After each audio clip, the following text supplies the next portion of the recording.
कैसे हैं आप लोग। हमने टूल 1 में पहला टॉपिक स्टार्ट किया था ट्रिकोमेट्रिक रेशियो। ठीक है, हम ये उम्मीद करते हैं कि आप लोगों ने उसे रिवाइज भी किया होगा, पढ़ा भी होगा।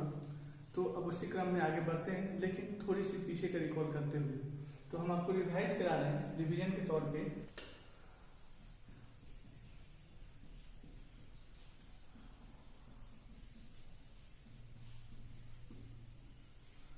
चलिए, ट्रिकोमेट्रिक हम लोगों ने ट्रिकोमेट्रिक रेशियो पढ़ा था। अब उसी को एक बार आपको रिवाइज कराते हैं, फिर हम लोग आगे स्टेप लेंगे। देखिए, ट्रिकोमेट्रिक रेशियो में हम लोगों ने पढ़ा था पहला रिजल्ट कि अगर साइन थीटा है तो इसके जस्ट रिवर्स नेचर का कौन सा होता है, कॉसेक थीटा, और दोनों का प्रोडक्ट कितना हुआ 1। ओके, हम लोगों ने यहाँ से ये दो रिजल्ट पता किए थे। पहला रिजल्ट क्या था, अगर हमें किसी ने पूछा sine theta in term of cosec theta तो बता सकते हैं 1 कॉसेक थीटा। ओके, अगर कोई जानना चाहे हमसे कॉसेक थीटा तो हम साइन थीटा के टर्म में बता सकते हैं उन्हें 1 साइन थीटा। सेम हमने पढ़ा था कि कॉस थीटा का जस्ट रिवर्स नेचर का होता है कौन, कॉसेक थीटा, और इन दोनों का प्रोडक्ट किसके इक्वल होगा 1 के। फिर यहाँ से दो रिजल्ट हमने निकाला था। पहला क्या था कि अगर हमसे कोई पूछता है कॉस थीटा तो in term of sec theta बता सकते हैं। वैसे अगर कोई हमसे पूछे सेक थीटा तो हम इन टर्म ऑफ कॉस थीटा बता सकते हैं 1 कॉस थीटा। तो इसका रिजल्ट हम लोगों ने पढ़ा था टेन थीटा, और इसका रिवर्स क्या होता है कॉस थीटा। इन दोनों का प्रोडक्ट 1 के इक्वल होगा। और यहाँ से भी हमने रिजल्ट निकाला था दो। पहला था अगर हमसे कोई पूछता है टेन थीटा क्या होगा तो हम बताएंगे tan theta in term of cot theta 1 cot theta. और अगर हमसे कोई जानना चाहे कॉट थीटा के विषय में तो बोल सकते हैं कि ये होगा 1 टेन थीटा। ओके, देखिए इसके आगे एक और रिजल्ट है जिसे हम लोग 4 नंबर में लिख रहे हैं। वो क्या था कि टेन थीटा को क्या हम लोग साइन कॉस थीटा में लिख सकते हैं, तो लिख सकते हैं। देखिए कैसे लिखेंगे, हमने एक ट्रेंगल लिया, राइट एंगल ट्रेंगल, और इस राइट एंगल ट्रेंगल में ये मेरा 90 डिग्री होता है, और इसके सामने वाला क्या हो जाएगा मेरा हाइपोटेनस। ये एंगल हुआ थीटा, इसके सामने वाला क्या होगा परपेंडिकुलर। रिमेनिंग जो बचा वो हुआ बेस। तो हमें पता है कि अगर tan थीटा लिखना होगा इस राइट एंगल ट्रेंगल के हेल्प से तो क्या बोल सकते हैं tan theta equal to perpendicular by base, perpendicular by base. Okay, अब देखिए हम दोनों नोमिनेटर में और डिनोमिनेटर में हाइपोटेनस से डिवाइड करते हैं। परपेंडिकुलर ये हमारा हो गया बेस बाई हाइपोटेनस। ओके, देखिए तो पहला अगर हमें यहाँ से पता करना होगा साइन थीटा तो क्या बोल सकते हैं, साइन थीटा बराबर क्या होता है perpendicular upon hypotenuse, perpendicular upon hypotenuse. हम देख रहे हैं ऊपर क्या है परपेंडिकुलर अपॉन हाइपोटेनस, जैसे क्या लिख सकते हैं साइन थीटा अपॉन। देखिए अगर कॉस थीटा हमसे कोई पूछेगा तो क्या बता सकते हैं, कॉस थीटा इक्वल टू क्या होगा base upon hypotenuse, base upon hypotenuse. यहाँ पे क्या लिख सकते हैं बेस अपॉन हाइपोटेनस की जगह पे कॉस थीटा लिख सकते हैं। तो हमारा क्या रिजल्ट है कि tan थीटा साइन और कॉस के टर्म में लिखना हो तो लिख सकते हैं sine theta upon cos theta. Okay, चले क्या कॉट थीटा को वैसे ही लिख सकते हैं, यहां से भी हम बोल सकते हैं कॉट थीटा 1 tan थीटा होता है, और 1 tan थीटा को लिख सकते हैं sine theta upon cos theta लिख सकते हैं। तो कॉस थीटा ऊपर चली जाएगी और नीचे आ जाएगा साइन थीटा। या अभी जैसे हमने ये प्रूफ किया वैसे भी कर सकते हैं। कैसे, देखें cot theta is equal to क्या हम बोल सकते हैं साइड के टर्म में रिलेशन क्या होता है बेस, क्या होता है रिलेशन जी, base upon perpendicular, base upon perpendicular. क्या हुआ cot theta equal to base upon perpendicular. अगले स्टेप में क्या किया था, नोमिनेटर और डिनोमिनेटर दोनों हाइपोटेनस से डिवाइड किया था, यहाँ भी वही कीजिए perpendicular upon hypotenuse, base upon hypotenuse upon perpendicular upon hypotenuse. Okay okay, देखें फिर से कॉट थीटा क्या हुआ बेस अपॉन परपेंडिकुलर, और हम इसे हटा सकते हैं मतलब रिमूव कर सकते हैं दूसरे टर्म में। कैसे, base upon hypotenuse, perpendicular upon hypotenuse. मैंने हाइपोटेनस से दोनों नोमिनेटर और डिनोमिनेटर में डिवाइड कर दिया। तो हम देख रहे हैं base upon hypotenuse, base upon hypotenuse क्या होता है cos थीटा, और यहाँ पे परपेंडिकुलर अपॉन हाइपोटेनस क्या होगा sin थीटा। तो ये इसका मतलब ये भी हमारा रिजल्ट सही है। cos थीटा इक्वल टू क्या लिख सकते हैं cos theta upon sin theta. Okay, ये टोटल हमारे ट्रिग्नोमेट्रिकल रेशियो है। ठीक है, नोट पॉइंट में पहला क्या है हमारा, देखें हम ट्रिग्नोमेट्रिकल रेशियो पढ़ लिए। ट्रिग्नोमेट्रिकल रेशियो से ही रिजल्ट है, क्या है पहले हम आपको समझाते हैं फिर बताते हैं। देखें ट्रिग्नोमेट्रिकल रेशियो डिपेंड करता है एंगल पे। अगर आप एंगल को सेम रखते हैं तो उस ट्रिग्नोमेट्रिकल रेशियो का वैल्यू भी सेम होगा, वो ट्रायंगल के ऊपर नहीं डिपेंड करेगा। अगर आप सेम रखते हैं तो ट्रायंगल कुछ भी हो आगे पीछे हो सकता है, लेकिन उसका रेशियो सेम ही होगा। देखें यहाँ पे इसी बात को हम लिख रहे हैं क्या, इफ थीटा सेम, क्या हुआ एंगल हमने सेम रखा, देन क्या हो जाएगा ट्रिकोनोमेट्रिक रेशियो क्या होगा मेरा सेम होगा। देखिए इस बात को कैसे हम लोग प्रूव करते हैं। देखिए हमने एक राइट एंगल ट्रायंगल लिया, ओके, नाम दिया ए बी सी। अब हम इसे थोड़ा प्रोसीड कर रहे हैं, तो ये भी मेरा बड़ा वाला नाम दे रहे हैं इसको एम एन, तो ए एम एन, ये भी एक ट्रायंगल है। इसके अलावा भी आप चाहें तो ले सकते हैं। देखिए हम यहाँ एक ले लेते हैं पी क्यू, तो ये भी एक ट्रायंगल है ए पी क्यू में।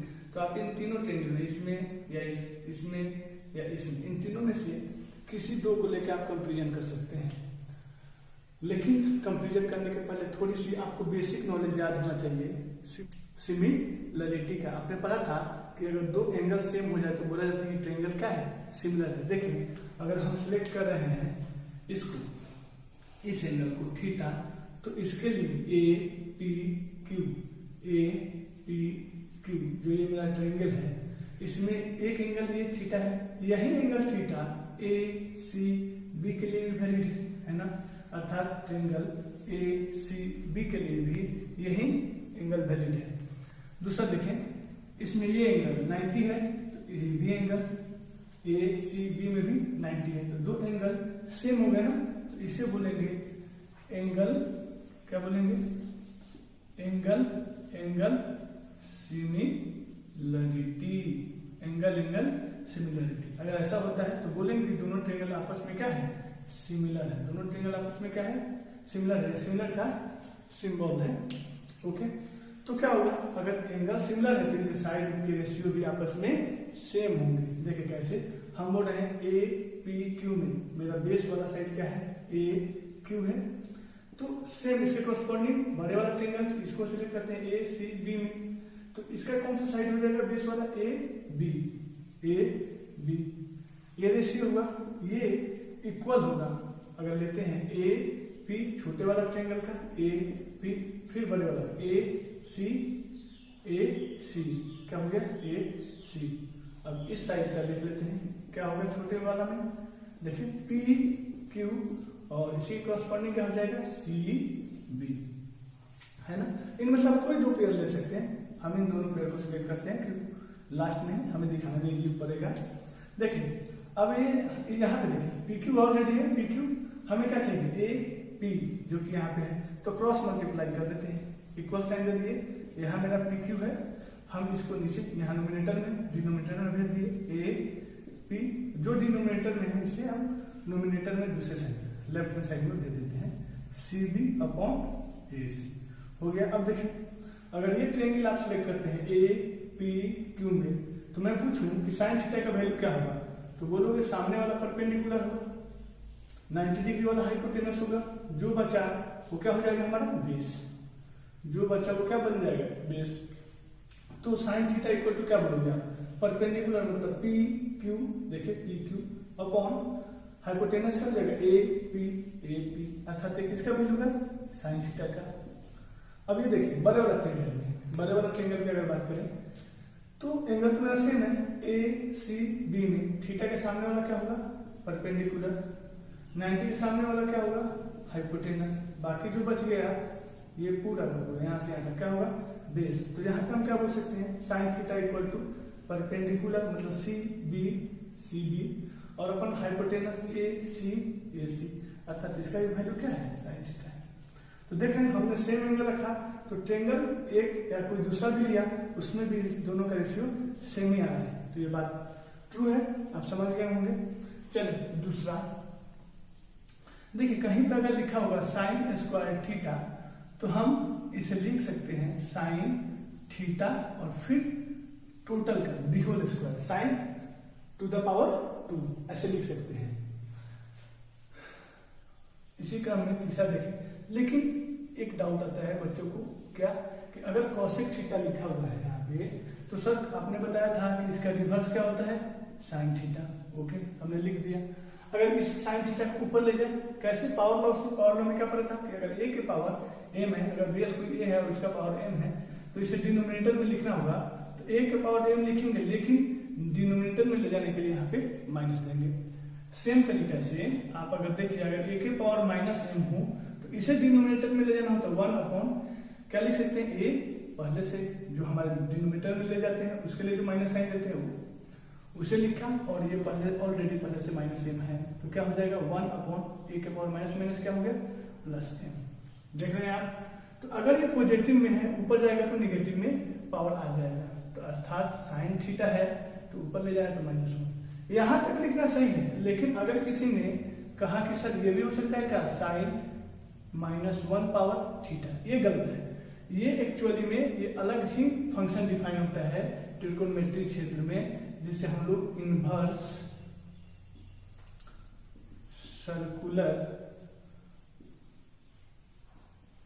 फंक्शन या ट्रिकोनोमेट्रिक फंक्शन या ट्रिगोनोमेट्रिक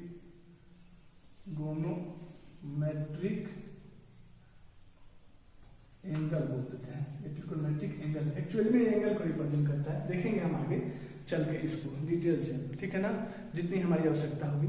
अभी आप मान लें कि हम इसे sine theta two the power -1 इसको पढ़ेंगे, लेकिन इसको साइन इनवर्स थीटा नहीं लिख सकते हैं, ये गलत बातें हैं।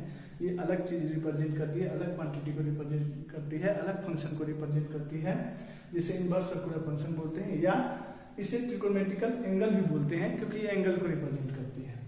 देखिए चौथा पॉइंट क्या है कि जो हम लोग बार बार लिख रहे हैं साइन थीटा, तो कोई कहता है क्या कि इसका मतलब है कि ये प्रोडक्ट है, प्रोडक्ट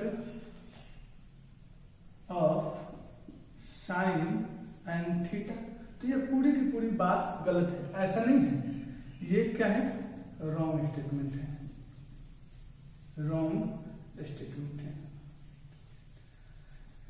रॉन्ग स्टेटमेंट। ये साइन और थीटा का प्रोडक्ट नहीं होता है, ये एक साथ ही डिफाइन है। अगर आप लोग इसे सेपरेट करोगे, साइन सेपरेटेड फ्रॉम थीटा, तब पूछोगे कि साइन का कोई मीनिंग है, तो मैं बोलूंगा देन नो एनी मीनिंग। इस बात का कोई मीनिंग ही नहीं है। Sine separated from theta, then no any meaning in trigonometry. Trigonometry में इसका कोई मीनिंग नहीं है, समझ रहे हैं ना। तो हम एक साथ बोलेंगे साइन थीटा, कभी भी साइन को अलग और थीटा को अलग करके नहीं बोलेंगे। ये भी नहीं बोलेंगे कि साइन और थीटा का प्रोडक्ट है, ये पूरा रॉन्ग स्टेटमेंट है। साइन थीटा एक साथ डिफाइन होता है, सिमिलरली वैलिड होता है कॉस थीटा के लिए, tan थीटा के लिए, मतलब 6 के 6 जो हमारे ट्रिगोनोमेट्रिक रेशियो है उसके लिए सेम तरीका से ये वैलिड है।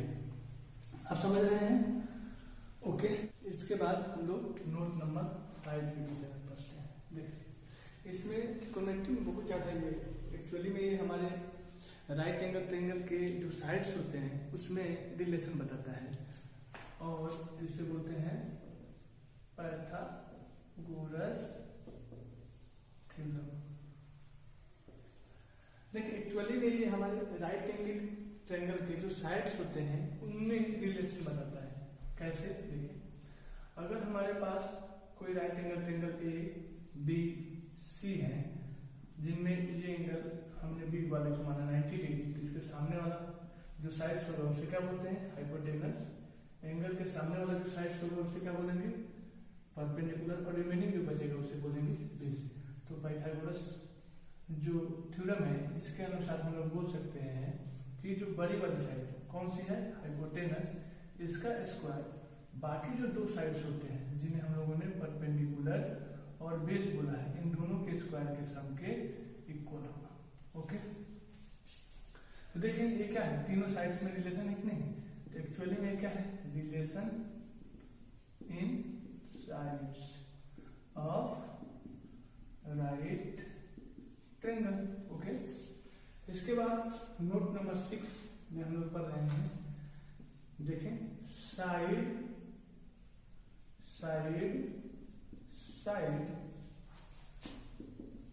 सिमिलरिटी, इसे बोलते हैं एस सिमिलरिटी। इसके अनुसार क्या है, इसका स्टेटमेंट ये है, if in two triangles sides of a triangle are proportional to the opposite to the corresponding